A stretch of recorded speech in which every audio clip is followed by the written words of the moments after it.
one of our first lessons, we teach the progression to Pachelbel's canon. And then we teach the progression to Let It Be. And we point out that the first four chords are identical. And we point out the difference in the years between those two compositions, which is, a few centuries. And that's quite profound to point out as well, that harmony has not really changed a great deal. Sure, it's become more complex and chromatic in certain genres, but the essence of it is still very much the same. You're watching Tim Topham TV, the piano teaching podcast, and this is episode number 68.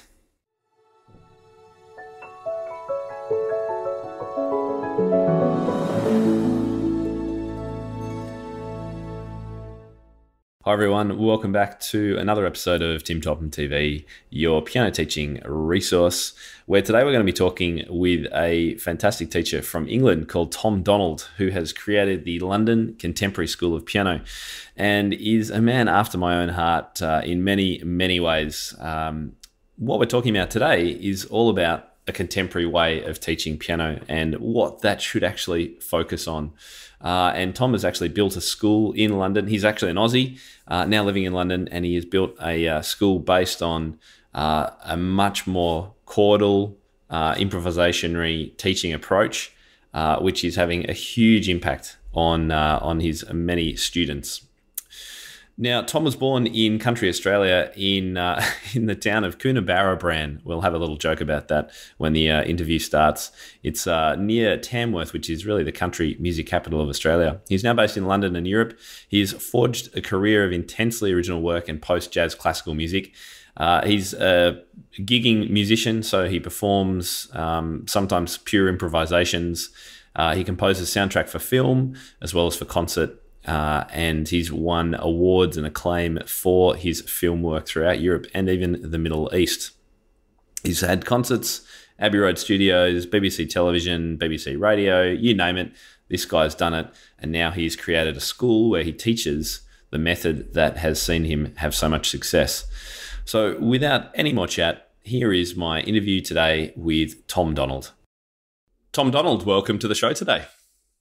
Hi, Tim. Great to be with you.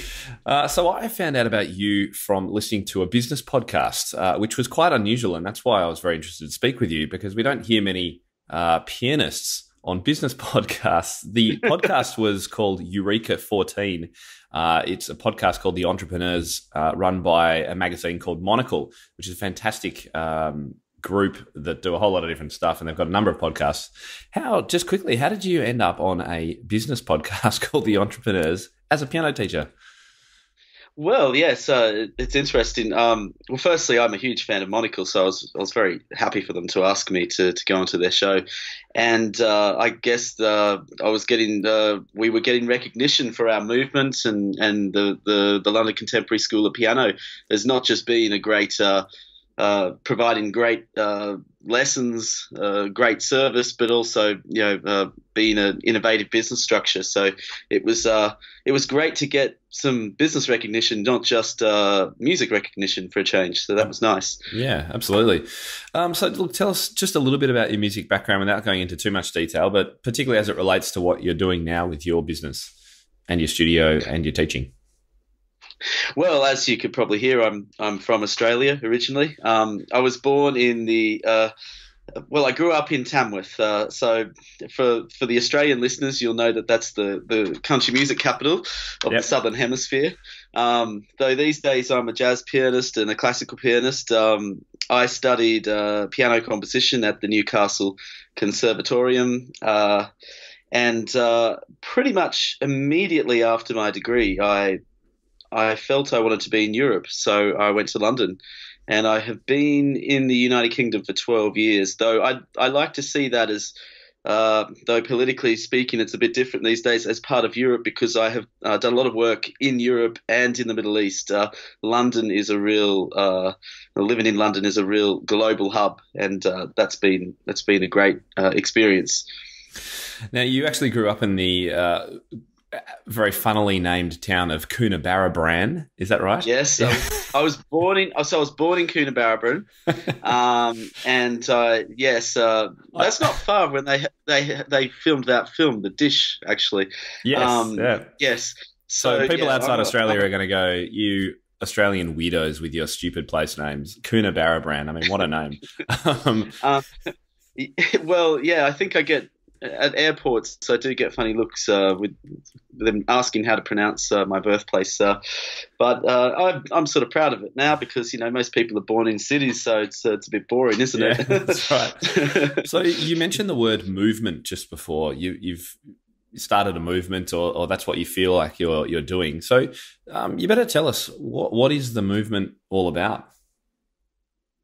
Well, I started the London Contemporary School of Piano about 5 years ago, so I made that leap from just being a private piano teacher to building a school. And what has turned into a movement is probably our teaching methods, mostly related to harmony and the harmony method, which is a form of teaching piano that uses studying harmony as its core basis, and this includes beginners. So we would typically have even beginner pianists playing relatively complex harmonies and chords before they can even read music, and even before necessarily their fingers are even ready to play such harmonies, to give them, well, let's look at the piano. It is an instrument of harmony. It's not just purely a melodic instrument, and I think harmony is its greatest feature, certainly is historically with the music that's been composed for the instrument,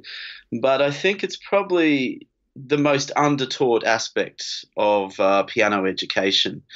It's certainly, I remember when I was a kid, I was fascinated by chords, and I felt like no one was saying anything about it. I sort of felt starved. And what I've discovered teaching this to, well, not just children, we have a lot of adult clientele who learnt when they were children. I think they're feeling the same way. And I think that's sort of how the word has really spread.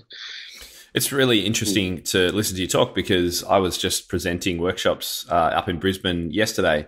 And my whole theory is that chords are the most important thing, pretty much hands down, chords and patterns particularly, that we can teach our students, because it gives them this vocabulary of music and a deeper understanding of it. So I'm 100% with you. I had a feeling that we would be on the same page. So that's why I wanted to kind of speak to you a little bit more about this, because this is part of the kind of movement that I'm trying to push towards as well. What do you think is so important about chords and harmony? It's like the ultimate roadmap, not just of the piano, but of Western music, and not even just Western music, even a lot of non-Western music as well. And it guides people through musical context in such a more elegant way than, well, it will make them understand things better too. They'll be able to look at a score and organize all these bunch of black dots on the score into a deeper understanding. But I think most critically, it brings you closer to the world of the composer, because I often say to all of our members that the harmony method isn't really my idea. I mean, it goes back to Bach, when he used to put Roman numerals under his figured basses, and if that's the seed of his compositions, if it's good enough for Bach, well, really, shouldn't it be good enough for all of us? Yeah, it's. So I don't think it's that radical, though. Obviously, some people say it might be. I think it's. There's nothing that radical about it to me. Yeah, I was talking to my friend Paul, who I was presenting these workshops with just yesterday, about the fact that back in Baroque times, everything was about improvisation. We had Roman numerals, which was effectively like a chord chart, and pianists were expected to improvise, vamp, create chords and harmony themselves, right? Yes. And then we entered into this era of 200 years of, no, we must look at what's on the page, and that is what music education is all about. And I love to think that now we're starting to see a shift back to, well, actually, for one, if we don't have people that can compose and create stuff, and we're not teaching them how to do that, then we're not going to have any more music eventually. And two, that's what Liszt, Bach, Chopin, these people were creating music. They were improvising. They were phenomenal improvisers. Why on earth aren't we helping our students do the same thing? That's where I'm coming from. So it sounds like you're right on the same mark. Well, absolutely. And I would go one step further to even say that if us music teachers are not showing students the way, they're going to find the way themselves. And that's what's happened in the 20th century. I think, unfortunately, musicians have actually left behind the teaching establishment, particularly in popular music. They've gone out and created all of these wonderful things. When you just look at that whole popular music history of the last 50, 60 years, and it's like they've gone out on a wing and just taught themselves how to do it because no one else would show them. And I don't know, that's sort of like an insult to our profession. We got to play some serious catch up there.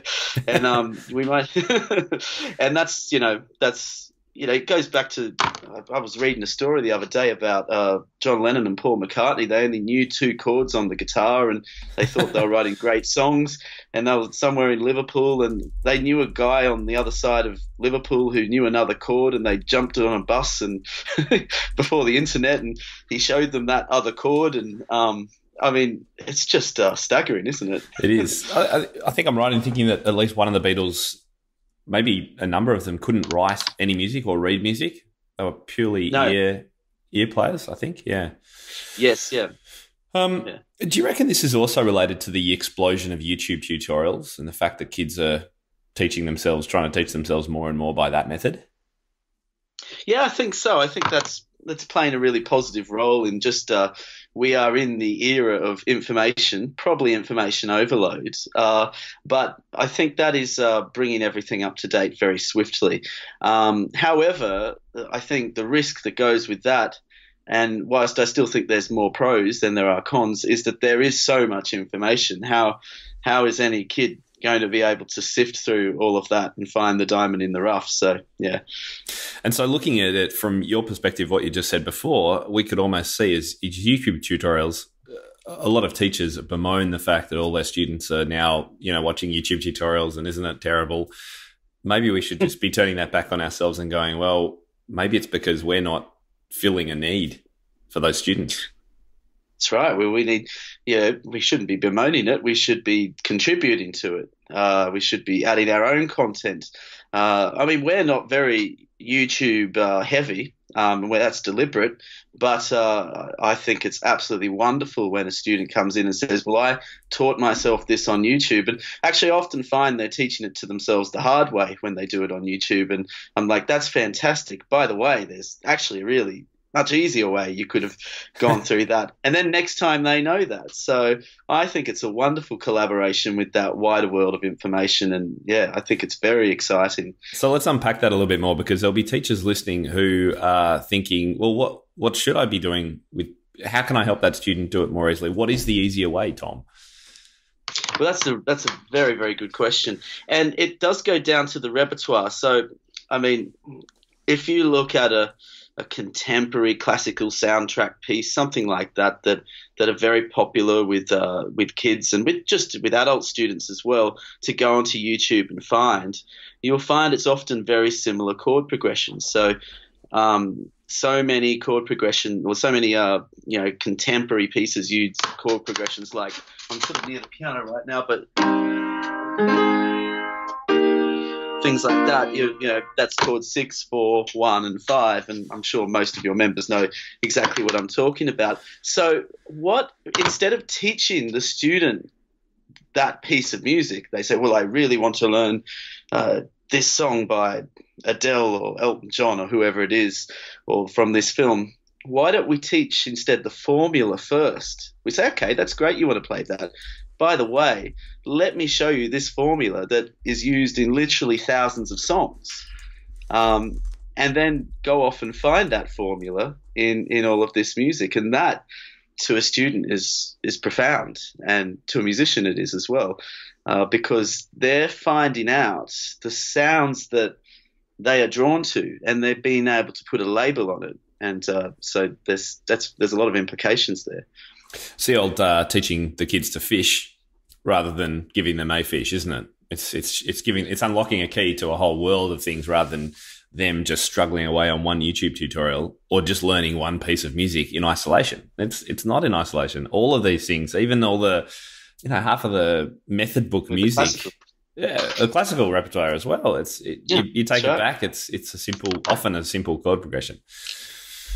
That's right. I mean, in our one of our first lessons, we teach the progression to Pachelbel's canon, and then we teach the progression to Let It Be, and we point out that the first four chords are identical, and we point out the difference in the years between those two compositions, which is a few centuries, and that's quite profound to point out as well, that harmony has not really changed a great deal.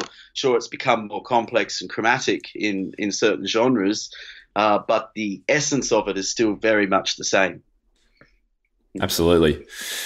When it comes to pop music, I'm always getting asked, I gather you teach a fair bit of pop and you encourage your students to do that. What's your take on singing for pop music to get over the hurdles of rhythm? So singing as you play? Yeah. Yes. Well, one very specific clientele we get are vocalists who want to learn to accompany themselves. So we run a lot of courses for singers who want to learn to play as they sing, and we encourage them to do it immediately rather than taking a linear-like approach. Well, let's wait till I master the piano and then I'll accompany myself. And of course, that will never happen. So we encourage the moment you're playing the chords, sing along. Now, for singers, that's fine. They're quite happy to try that and plunge themselves right into it. But for some students, they'll get a bit shy with that, and so I end up getting a bit of singing practice in myself, which is not always the best thing for the students sometimes. Fortunately, we have a second piano in our studio, so I can just jam along with them if my voice is distracting them. Yeah, it is always one of the questions that I get in workshops and online is about how to teach the rhythm of pop songs. If kids are trying to actually play the rhythm, it's incredibly difficult because they're so complex. Often the arrangements that are written aren't necessarily all that precise because it's about groove and feel. I've moved more and more to, while some students will want to play the rhythm and they just won't sing, more and more of my kids, as I encourage them, are starting to sing and realizing that is just a hell of a lot easier way to play pop music, learn the chord progression, keep a steady beat, and sing those challenging rhythms. Yes. Well, the thing too, the reason why it often doesn't work to play the melody on the piano for those pop songs is those melodies were not designed to be played on a piano. So if you get a song like Elton John, your song, and you just, you play the melody, it sounds really dull as a piano melody because it's a vocal melody and it's the harmony that's meant to be played on the piano. So that's one thing I have to often explain to a lot of our students. You don't want to be playing this melody on the piano. It's meant for a singer, and if you want to arrange it as a solo piano piece, you're going to have to really rework it and even make changes to the tune to make it work on a piano. So that enters another challenge then. So I realised after starting to put this podcast together that it's your business, your school is called the London Contemporary School of Piano. At first, I thought it was the London School of Contemporary Piano, which is actually quite a different thing. So, are you actually teaching? Do you advocate teaching, obviously, in your contemporary school? Teaching classical repertoire, romantic, all of the basics, all that kind of stuff, or is it very much focused on contemporary and popular music? We teach a lot of classical music. We just teach it very differently. Most of our members will play classical music on top of popular and jazz. In our beginner syllabus, actually, after we show them pretty much most of the major and minor chords on every tone and semitone, we will then teach them how to invert, play some very popular chord progressions with it. And then immediately, one of the first classical pieces they learn with dots is Bach's C major prelude, because it's a piece of, it's a very graceful piece of broken chords. And what's very magical about that is very quickly students see the relationship of what they've been playing with the Bach, and they're blown away by how contemporary the harmony sounds. The major seventh that's somewhere, I forget which bar it's in, but the seventh is in the bass, and I think then when people realize, well, that piece was written in 1722, again goes back to what I was saying, how much has harmony really changed? And so we use a lot of classical music in our syllabus. We've had some students who've achieved extraordinary things with their classical piano playing as well, if that's the path they wish to focus on more. But we break it apart in a very different way. So it's more about the contemporary approach to the teaching. That's what you're doing. Yes, and the melting pot. So what do you mean by that? Well, yes, the diversity, I would say. So if we had a student who came along, for instance, who was a jazz pianist, we would probably insist they play lots of Bach because that's not going to hurt their left hand at all, and their finger control and a whole wide range of things. If we have a student who wants to play a lot of popular music, we would probably educate them with a lot of jazz to inform their understanding of groove. So we really sort of make sure that we're giving everyone the chance to cross the boundaries and to experience a music that they were not necessarily familiar with. Great. Well, look, let's discuss your school a little bit more before we come back into the pedagogy side of things. Yes. You've moved across the world to a place that is, by definition, a pretty traditional city, where you've got the Royal College of Music and the ABRSM and all these very traditional, older institutions. And you've gone, I'm going to start a more contemporary school. Tell us a little bit about the school, how many teachers, what size it is, whereabouts is it? So we're based on Baker Street, so we're very close to the Royal Academy, just about a 5-10 minute walk. Very close to the ABRSM headquarters. I think London is, as I was saying earlier, is a real international hub. And so whilst there is that very traditional world in London, there also is, it's still the city of Bowie, and it's the city of the punk movement in the 80s. So London is Pink Floyd. I mean, London is a very diverse place. It's probably the most diverse city in the world. Certainly, I haven't seen a city that outstrips its diversity. And we actually have some students who work for the ABRSM who come and visit us. So I think that this time in our history, in the 21st century, I think both the traditional world is realizing it has to play catch up. A lot of institutions, very more formalized institutions, are changing their structures because they realize they need to prepare students, professional musicians, to be more equipped for the real world, not just the idealistic classical world. Now, as for the size of our organization, we try not to be huge and massive and be bereft by admin. So at the moment, we have 5 staff. Next year, we're expanding to 8, and we're going to lock it at that. We're expanding to only 150 students. After that, there's no more places left. But we are expanding in a different way. We're starting up a new magazine. We have people who come from about 10 countries every year for our retreat courses and our crash courses. So we have a lot of clients that are not regular clients. They just come for a week. We have a lot of music teachers that just come for a week, or just people who want to experience something new. So we're looking sort of in a more outward way, not just to grow and become bigger and dumber like some companies do.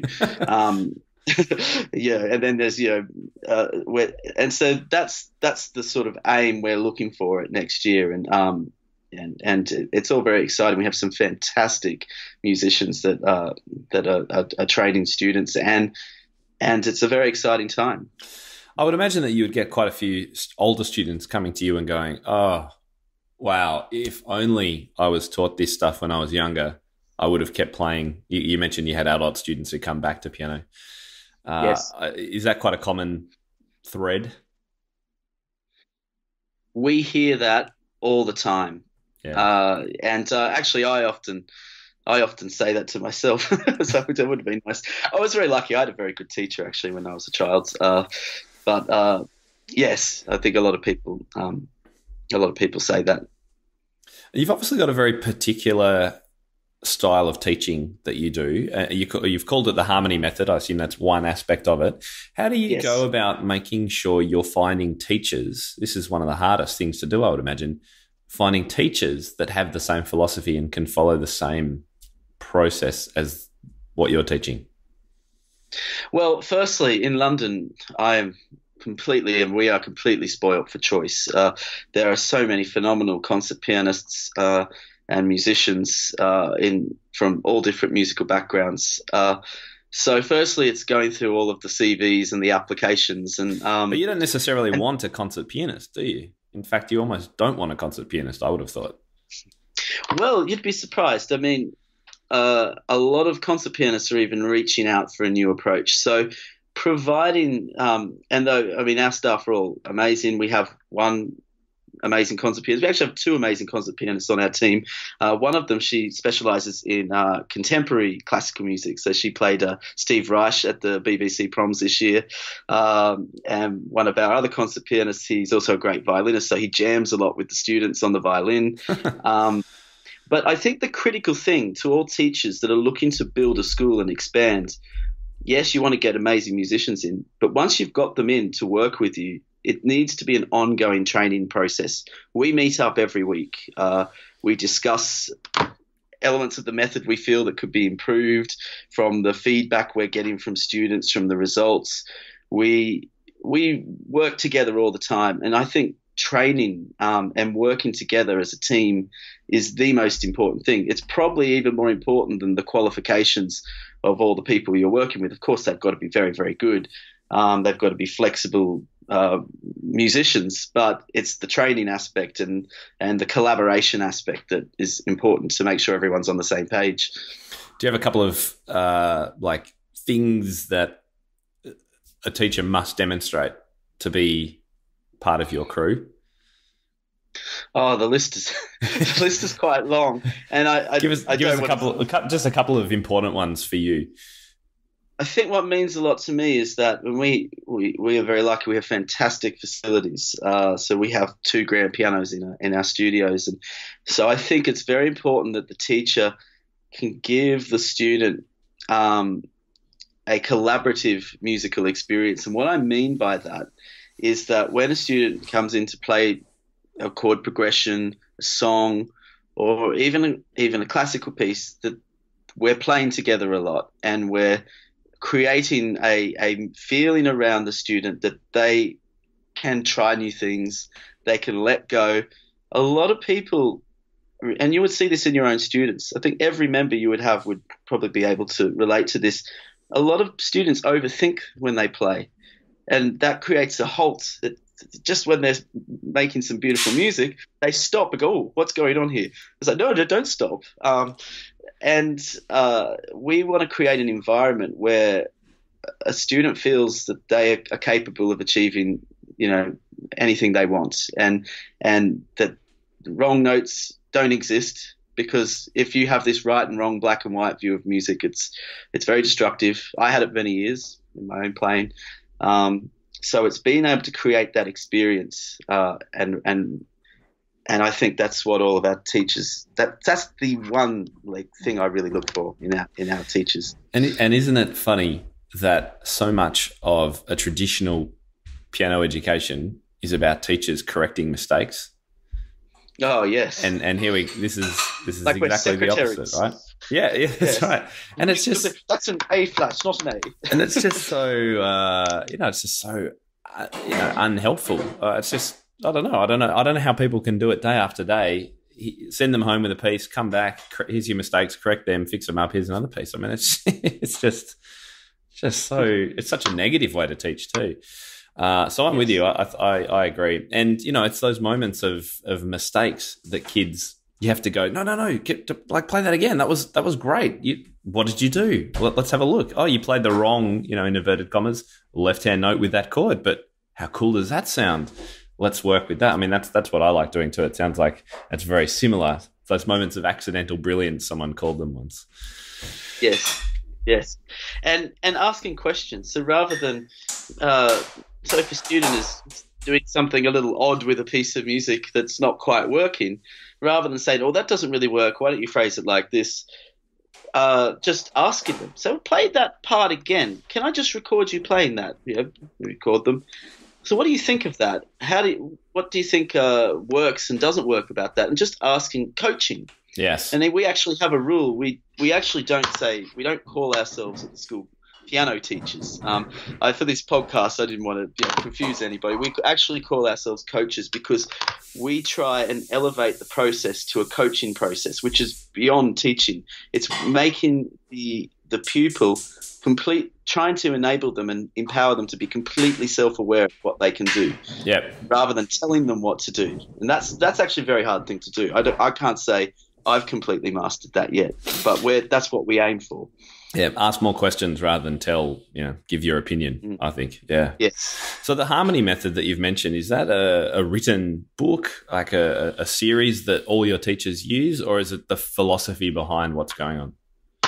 We have so many exercises and sheets and handouts regarding the harmony method.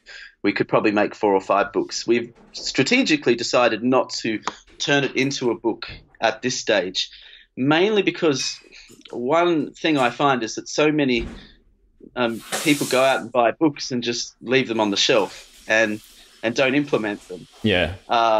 There are plans to release a harmony method series, but it's going to be a full DVD video series. We have some free teasers that we send out to the public where they can sign up and get it over the website. And for your members, that'd be very useful for them to download some of it because I go and use it. It's fantastic stuff. But at the moment, we are very much focused on giving our members as much as we can, rather than trying to just publish this couple of books to the whole world. But that's going to change at some stage as well. Yeah, it's great. Well, I mean, we need more information out there that supports this kind of method of teaching, because we know it's creative, it's effective, and it deepens people's understanding, as we said right at the beginning. Yes. Do you use technology in your contemporary school? Yes, we do. We have a course for people students who are interested in music production. It's not an area I would call myself a huge expert in, but we have a few staff who run some fantastic courses with that. That is a fantastic attachment to the harmony method because harmony is in lots of songs, so it moves beautifully into production. We do record a lot of what students are playing in our retreat courses. The whole week is recorded and packaged into 10, 15 CDs. So they have a constant reference of what they've been immersing themselves in. So recording is something we take very seriously. And to that extent, modern technology is amazing. I'm talking, I guess, as well, backing tracks and things for modern music, or using GarageBand or software to create arrangements for things. Do you do that so much or not so much? Yes, we use some. So on the iPad, we have GarageBand. iReal Pro is used as an app. It's one of my favorites. Yeah, it's fantastic. So we use a lot of the beats to make backing tracks on that. It's what I call a glorified metronome, because it's got some fantastic drum templates on there. But because also we have 2 pianos in our studio, a lot of the time we don't even use that in the lesson because we can play together. So it's the live interaction of 2 musicians. That's great. Which is really fun. Apologies if you're able to hear noise in the background. There's some other movement going on at my house, so excuse that if you can hear it. So what about exams? Obviously, London's the hub of a number of exam boards. What's your take on the place of exams in contemporary music education? That's a very good question. I think I'm not going to be completely dogmatic and say that they're a complete waste of time, which would be a very easy answer to give. There are a lot of cons to exams. I think the worst thing about them is learning 3 pieces for the year. I mean, this is the way the exam syllabus is often used. The student learns 3 pieces a year and then does that grade. And, of course, they'll get up to grade 8, and we say this most grade 8 students probably couldn't even figure out how to play Happy Birthday at a birthday party because their music education has been so wafer thin. But when used properly, the exam system can be very useful. It can give a student something to aim for. We also are fans of the ABRSM Jazz exam syllabus. Oh, yes. Yeah. That's got some great stuff in it. It does. It is in a bit of a need of an upgrade because it came out in 1997, so I don't think they have had enough students take it to upgrade the syllabus. So I would encourage all teachers to go out and use this syllabus. It's very easy to use. You don't have to be a jazz pianist to be able to teach it effectively because it's so well explained. And I'm sure, and I've just gone through some of your previous podcasts today, and there's already some amazing wealth of advice on improvising. So that's fantastic. So we do use the exam system, but we use it very carefully and precisely. So, for instance, if a student is, let's say, 10 or 11 years old and they're going through a big musical breakthrough, we pull them out of the exam system, give them music that's much harder, and then they've skipped 3 or 4 grades the next year. So we don't use it in a linear way. We use it in like grade 2, grade 3, all right, no more exams for a while, grade 6, grade 7. So most of our students who might take a grade 8 exam have probably only taken 3 or 4 piano exams in their life. They've skipped through the system. We've substituted with material that's more appropriate to them. Yeah. And I tend to agree with what you've said about exams. I think there's a great place for them. There's a need for them in certain areas, but it's the way that they're approached. They're not a syllabus, and if you're only teaching 3 pieces, we've got a big problem. So yeah, I'm with you. All right, well, let's talk about some tips for piano teachers who are listening. Let's say they totally get what we're saying. I think it makes a lot of sense. Maybe they've dabbled a little bit in the improvising and the composing stuff that I've given them online or that they've found in other places. Can you give us, I don't know, maybe 5 tips that you think should be at the top of the list for piano teachers to take action in the next few weeks to try some of what you're talking about? Well, yes, 5 tips, and that's a fantastic question. And I put together a couple of notes about a few tips because you did hear me speak on Monocle, and that was a business interview. So I do want to give a few bits of business advice as well. Not that the business world should be completely separate to the music world. You actually want it very closely integrated. But firstly, on a musical perspective, I think teaching harmony. Even if you don't play much jazz or popular music, you can incorporate harmony into your lessons.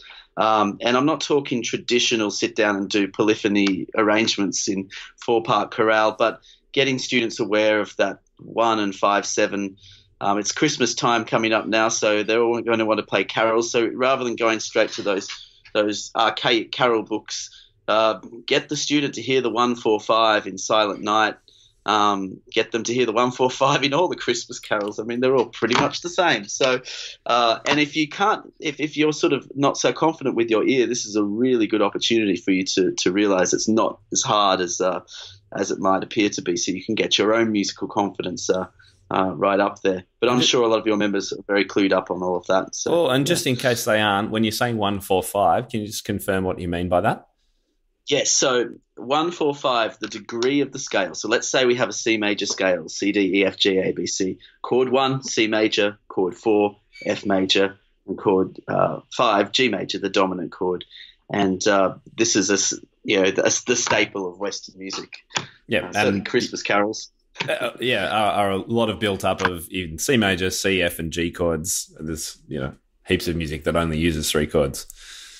And if anybody is still a bit unsure of how to incorporate harmony into their teaching, visit our website, londonpianolessons.co.uk, enter your details, and we're going to send you about 5 or 6 videos over our Vimeo channel to your email address. And there is tons of ideas. And please steal them. They're all yours. Harmony is universal.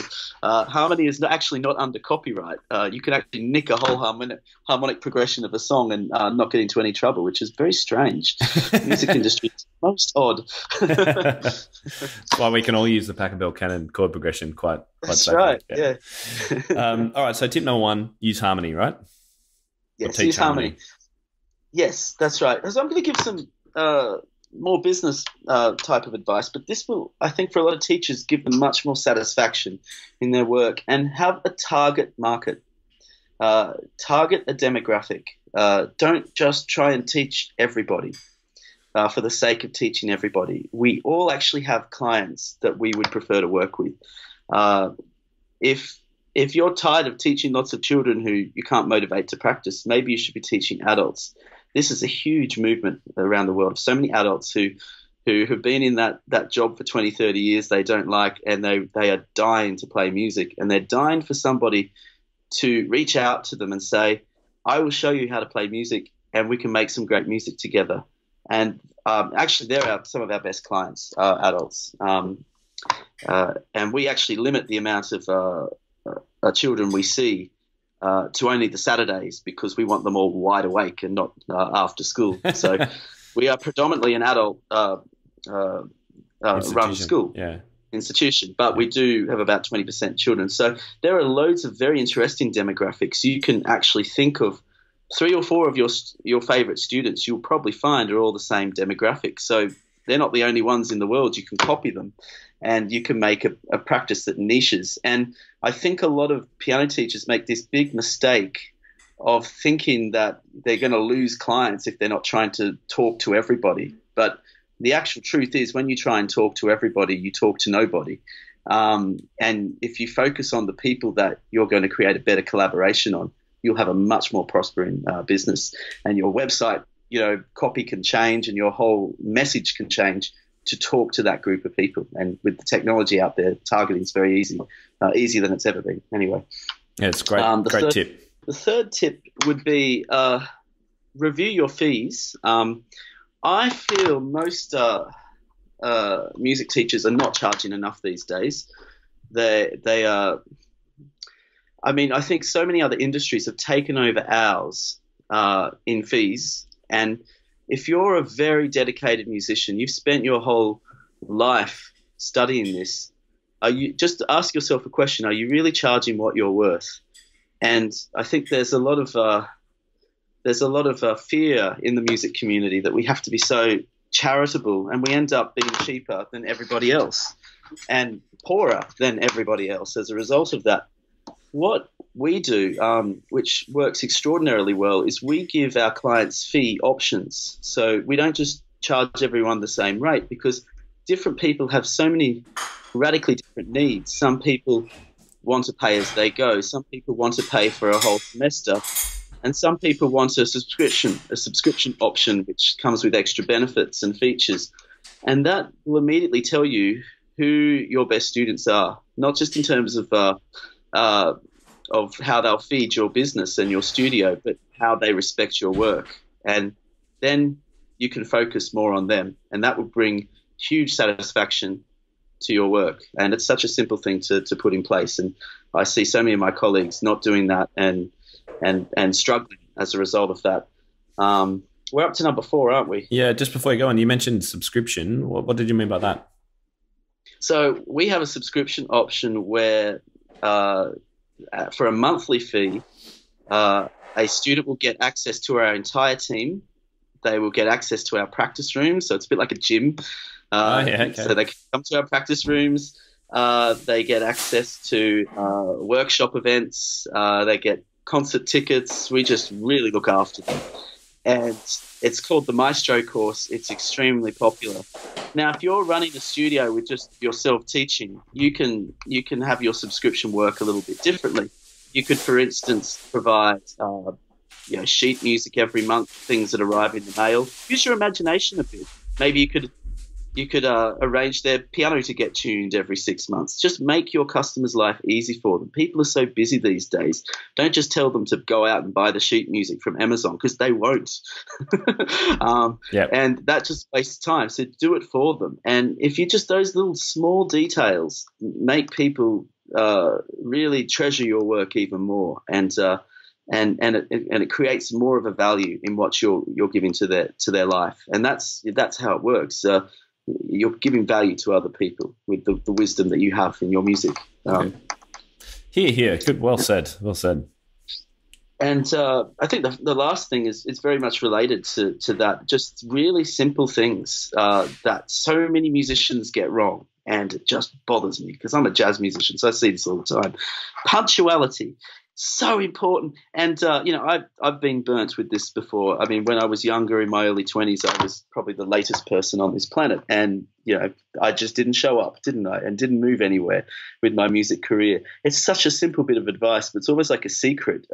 If everything runs exactly to time, people take you so much more seriously. And the second thing that goes with punctuality, it's almost like a magic pudding that is so simple and we overlook, is dress.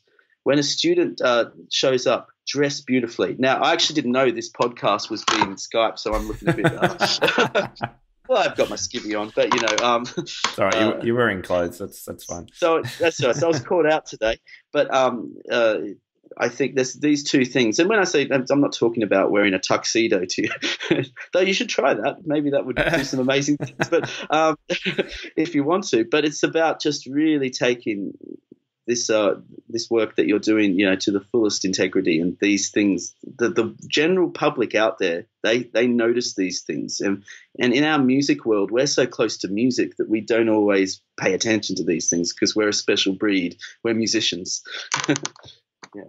Yeah. So great. Good tips. I don't know if that was number 4 or number 5, but you've given us plenty of great value. So really appreciate that. More than enough. Look, it's been really, really good talking to you. I'm going to kind of wrap it up now. Is there anything that that you'd like to cover that we didn't get a chance to talk about so far that you think is quite important?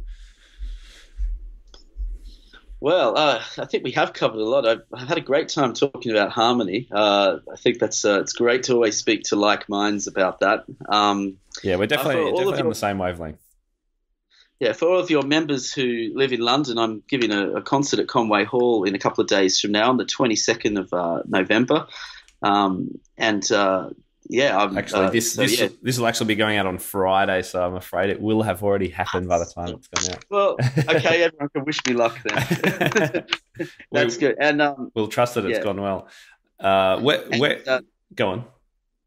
Oh, yes. So just for more information on all of our work, just visit londonpianolessons.co.uk. Leave your details and we'll send you a few emails with some great content, which will really enrich your classes. Brilliant. And that's just as relevant to teachers as it is. I assume you've actually designed that for students, but for teachers, it'd be great too. Yeah, I think it's universally great. And they move nice and slowly, so they really are very thorough and very applicable. Brilliant. Well, Tom, thank you very much for your time. I look forward to catching up with you when I'm in London at some stage in the future, so we can hang out. It'd be great to see. Yeah, and it'll be good to have a look at the school. So it's for anyone that's interested, the London Contemporary School of Piano, not the School of Contemporary Piano, run by Tom Donald. Thank you very much for being on the show today, and we'll speak to you again soon, hopefully. Great, Tim. Thanks a lot. All right, see you. Hi everyone, it's Tim here again. Thank you very much for listening to or watching today's episode. I do hope you got something out of it. I put them together to be as relevant and useful to you in your studio and your teaching as possible. So do let me know your feedback. If you've got any questions, comments, critique, whatever it is, you can email me at admin@timtopham.com. Now, before we go, I did want to mention a few little reminders. Firstly, if you're looking for transcripts of every episode from episode 50 onwards are available at the show notes page. And you can either view the transcript on screen or you can download it a PDF that you can use to research and refer to. To find the show notes of any episode of Tim Topham TV, just type in timtopham.com/episode and then the number. So e.g. timtopham.com/episode 20. Now, as you may have heard, I am offering currently you guys, my loyal podcast listeners, some of the most dedicated teachers I know, a $100 discount off annual membership of my InnerCircle. The code you need to access that is TTTV podcast, all one word. And the place you're going to find out more about what you get for membership, the benefits, hear some testimonials of current members. The place you go is timtopham.com/community. Finally, if you have a suggestion for a guest, I would always love to hear about it. A lot of you guys have some fantastic connections. So if you're thinking of anyone that would be really cool to interview, please email me, admin@timtopham.com. We'll get to me, and I look forward to hearing from you, and we'll see you in the next episode. If the idea of a piano teachers community where you get to access the best educational resources, rub shoulders with expert teachers from around the world, and have immediate access to feedback for any of your questions, then InnerCircle membership is for you. The InnerCircle is my private community of piano teachers from across the globe who share a commitment to creating and delivering the most inspiring, modern, and progressive learning experiences for their students. Membership is now open, so head to timtopham.com/community to find out more and get involved today. I can't wait to see you on the inside.